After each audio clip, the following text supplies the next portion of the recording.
Der er så elever, der skal have købt et smartboard til 40.000 kroner til klasseværelset, fordi de er så flinke.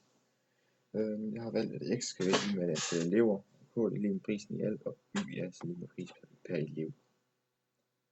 Og der har så valgt, at der kan man se mange grafen over, hvad den enkelte elev skal betale, hvis de nu har valgt det hver ene.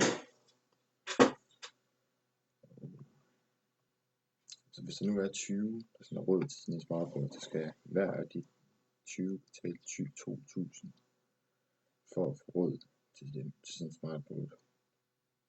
Så skal man så vente om og så sige, at hver elev skal betale 3.500, og så skal jeg så finde ud af, hvor mange elever der skal være til at betale de 40.000 kroner med 3.500.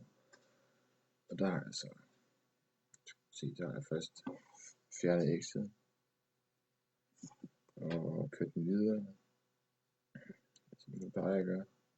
Og så fundet ud af, at der er så 11,429 elever, som der skal betale for bordet, hvis de betaler 3.500 per mand. Og det er jo ikke så lige.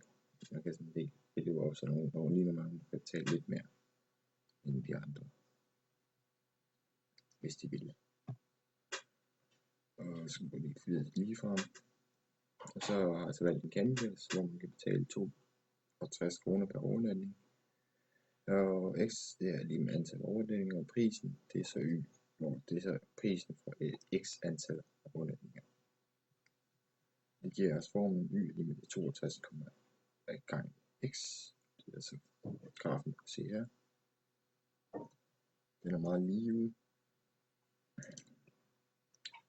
Og så kan man jo så sige, hvis man gerne vil over i 14 dage, så bliver regnestykket sådan, at det er 62 gange 14, det vil så lige være 868 kroner, som der skal af med.